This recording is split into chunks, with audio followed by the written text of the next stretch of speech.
Hey everyone, welcome to the Mob Museum in downtown Las Vegas, Nevada, a place where the shadowy history of organized crime meets the relentless pursuit of justice. And how's that for irony? Here I am, a retired police investigator who spent my career putting criminals, like members of the mob, behind bars, standing now in the very halls that were dedicated to preserving those stories. So let's dig into this case about Bugsy Siegel.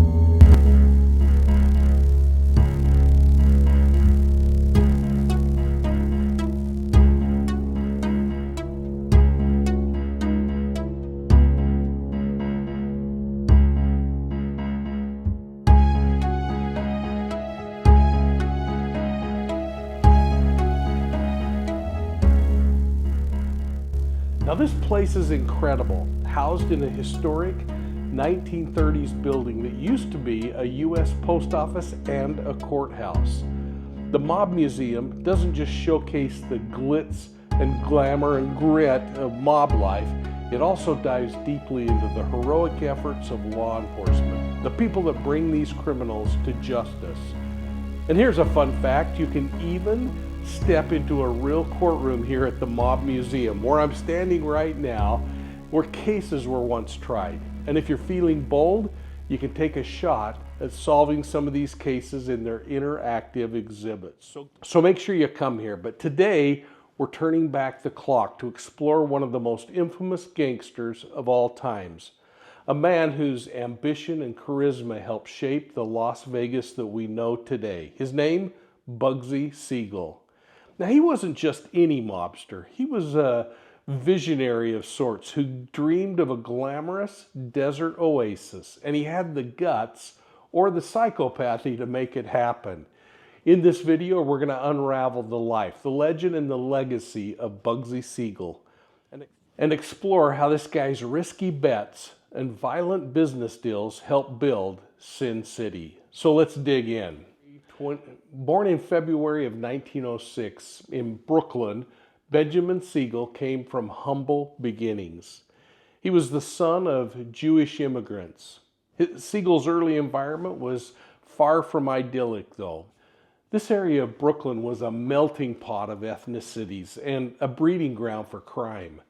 Gangs roamed the streets, and young Benjamin quickly learned that survival required toughness, cunning, and a willingness to bend the rules or break them entirely.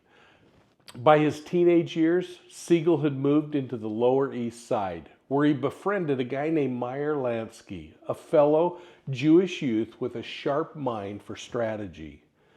Together, these two formed the Bugs and Meyer gang, a precursor to the larger criminal enterprises that they would both later help build. In those early ventures, the duo reportedly extorted protection money from local pushcart vendors, ensuring that anyone foolish enough to refuse their services faced consequences that were anything but mild. Siegel earned his nickname Bugsy from his notorious quick temper. Legend has it that that moniker referring to him actually classified him as being crazy. Crazy as a bed bug, they would say. Well, whether it was a compliment or it was a warning, the name struck despite Siegel's reported dislike of it. To call him Bugsy to his face was to tempt fate. The Prohibition era of the 1920s and early 30s provided a golden opportunity for Siegel and other gangsters to expand their criminal enterprises. With the rise of a guy named Charles Lucky Luciano, organized crime began to shift from a patchwork of feuding games to a more structured and businesslike syndicate. Siegel's violent reputation and loyalty to Lansky secured him a position in this burgeoning underworld. The Castellamaris War, a bloody conflict between rival mafia factions, was a turning point for organized crime in New York City. Now, during this period, Siegel was rumored to have played a role in high-profile assassinations, including a number of mob bosses. However, as historian Larry Gregg noted, the evidence is kind of murky at best. But autopsy reports, witness accounts, and timelines, although conflicting, leave Siegel's exact involvement shrouded in mystery, though his reputation as a killer made him a scapegoat for any unsolved crime. Well, despite his violent inclinations, Siegel had a charisma that set him apart from other mobsters. He was as comfortable mingling with Hollywood elites as he was in orchestrating hits, and this duality made him both an asset and a liability to his associates, the mob. In 1936, with pressure mounting from law enforcement in New York City, Siegel relocated to Southern California, where he found fertile ground for his criminal enterprises. Los Angeles in the 30s was a growing metropolitan area with a growing appetite for gambling, entertainment, and vice. All commodities that Siegel was more than willing to promote. Now, alongside Mickey Cohen, Siegel established gaming dens, offshore casinos, and booking operations. This guy also played a crucial role in bringing the race wire to the West Coast, a system that kind of revolutionized gambling by providing real-time horse racing results. These enterprises made Siegel a wealthy man, allowing him to purchase a lavish home in Beverly Hills and rub elbows with Hollywood's elite. One of Siegel's closest friends in Tinseltown was actor George Raft, a New York native who had grown up around the Mobsters before achieving fame in gangster films. Raft's connection to Siegel was more than just social. He often acted as an intermediary of sorts between Siegel and the Hollywood elite, smoothing over tensions and vouching for Siegel's character whenever necessary. But Siegel's life was as tumultuous as his professional one. In the late 1930s, he began a passionate and volatile relationship with actress Virginia Hill, a woman who was as fiery as Siegel himself. She was known for her beauty, wit, and temper. Hill was more than just a mob mole, though. She was an active participant in many operations, often serving as a courier and a confidant. In 1945, Siegel embarked on one of his most ambitious projects ever, the Flamingo Hotel in Las Vegas, Nevada.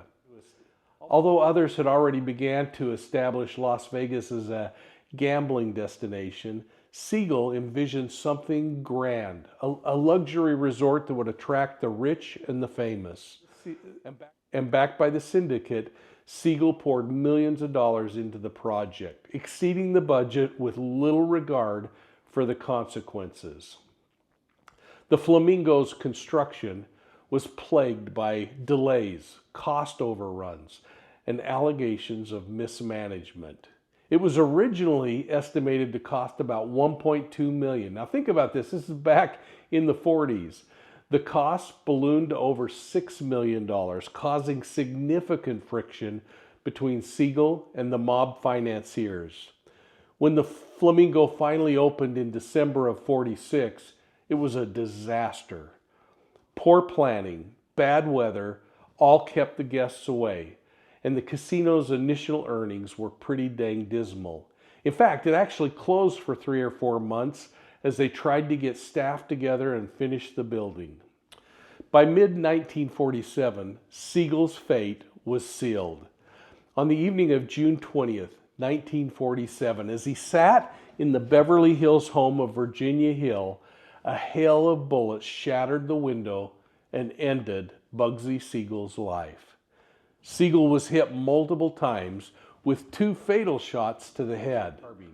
The murder weapon, a .30 caliber carbine, and it was never recovered. The Flamingo is the oldest continually operating resort on that famous Las Vegas Strip, just outside the building here. It was the 3rd casino to open up in Las Vegas, and it was later demolished in 1993 to make way for the new Flamingo, which opened in 1995. Let's take just a moment and kind of talk about some of the theories about Bugsy Siegel's murder. The most widely adopted explanation is that it was a Syndicate ordered hit, a punishment for his mismanagement of the Flamingo's finances. However, other theories point to things like personal vendettas, including the one involving Virginia Hill's brother. And as we talk with the educator, Claire White, at the Mob Museum, I think you're going to learn some really interesting things about Virginia Hill's brothers. Now, there are also some people who suggest that Mo Sedway, one of Lansky's associates, a guy who took over the Flamingo immediately, I mean within hours, immediately took over the Flamingo, was responsible for Siegel's death. That he at least may have orchestrated the death. But whoever pulled the trigger, one thing is certain. Bugsy Siegel's death marked the end of an era. His vision of Las Vegas lived on. Now, whether it was truly his vision or someone else's is still up for debate. But under new management, the Flamingo eventually did become a success. And you know that, paving the way for the city's transformation into this world-recognized gambling mecca that Las Vegas is today. So let's kind of shift gears and consider some of the most commonly known myths about this criminal legend, Benjamin Bugsy Siegel. By all accounts, his life is a legendary cocktail of paradoxes, shaken vigorously with a splash of violence and a twist of glamour. Over the years, myths about this guy have grown like weeds, obscuring the gritty realities of his life and crimes.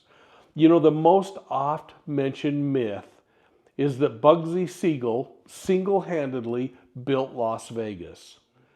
Well, Siegel isn't the father of Las Vegas, as romantically spun by some people who seem to think that the city sprouted fully formed from his well-dressed imagination. Instead, the truth is that gambling was already legalized in Nevada back in 1931, and that's 15 years earlier, long before Siegel flew into town. Yes, this place was a hub of vice and minor luxury long before Siegel rolled in with his questionable blueprints and his overspending habits. But nobody can discount how his disaster at the Flamingo Hotel was a turning point for that hotel and something that actually became a major success after his demise. You know, one myth that seems pretty solid was that Bugsy Siegel's unpredictability earned him the name Bugsy. It came from the slang bugs, meaning crazy. So yes, it was tied to his hair-trigger temper, his tendency to solve problems with bullets, and his wacky personality. However, Siegel despised the name Bugsy, presumably because it clashed with this self-image that he had of being a dashing, refined gentleman. So here's a little pro tip for all you budding gangsters out there. If you're going for the suave approach, don't threaten people or shoot them when they use your nickname. And while some myths suggest that Bugsy Siegel was murdered because of the Flamingo's financial failure, just keep in mind that the Flamingo's failure didn't sit well with the mob. The real reason for his murder, though, is murkier than a speakeasy cocktail. I mean, it might have been more to do with the allegations that he was skimming money than what was really happening. Who knows? Now, you know, another option might be that Bugsy Siegel was just getting stale and he was getting bad at being bad. The mob may have just thought he'd lost touch, and they certainly may have lost interest. We will probably never know unless there are new documents that are produced, because the truth of this thing likely died when Bugsy Siegel died in that Beverly Hills living room. You know, I got to mention too, another myth seems to swirl around Bugsy Siegel's loyalty and honor among his fellow thieves. His charisma might have made him popular with Hollywood stars and crime buffs alike, but he was about as loyal as a feral cat. His true allegiance was to Bugsy Siegel, his own ambitions, and his own survival. While he undoubtedly worked closely with other mobsters, anyone standing in his way quickly found themselves in an unfortunate situation, usually involving cement. And there's no question that Siegel's life was filled with whining and dining. But I really wonder how glamorous and enviable it truly was. Sure, he hung out with Hollywood stars.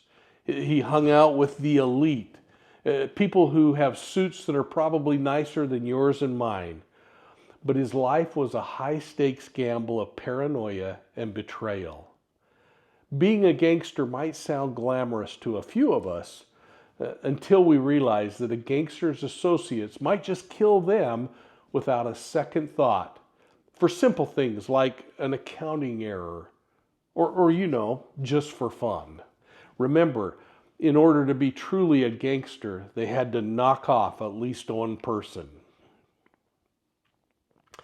And if you think this guy was a hopeless romantic, think again.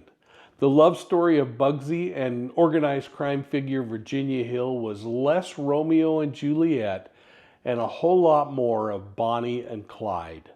But worse. Between jealousy, infidelity, and alleged money laundering, it was a soap opera with a body count.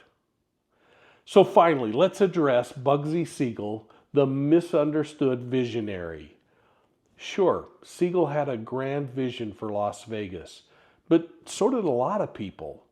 He wasn't exactly a lone wolf in dreaming that the city could mix gambling with luxury. I mean, look at this place today. His contribution was important, but hardly revolutionary. More like the guy who started a group project and bailed in a hell of bullets halfway through. So as we bring part one of the Bugsy Siegel story to a close, make sure you stick around for episode 2, where I again go inside the Mob Museum to get a closer glimpse of Bugsy Siegel through the eyes of crime historian Claire White. I want to thank Michaela Jones of the Mob Museum for making my visit here possible.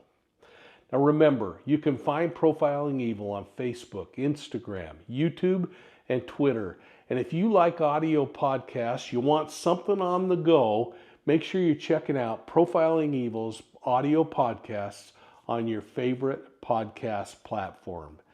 And make sure you're checking out our website at profilingevil.com, where you can sign up for our digital newsletter, The Bolo. It stands for Be on the Lookout. And the only way you're going to get the Bolo is by signing up at profilingevil.com. And while you're there, check out my books, our story maps, and our new Unsolved Homicides and Missing Persons map. Hey, thanks for tuning into Profiling Evil's Twisted Tales, a place where your curiosity and engagement keep this community alive. If you found this video to be intriguing, don't forget to hit that like and subscribe button and ring the bell and make sure you've got notifications on so you never miss an update. And of course, please share Profiling Evil with your friends and give us a thumbs up. It really does help. Hey, thanks for your support, and we'll see you soon at the next crime scene.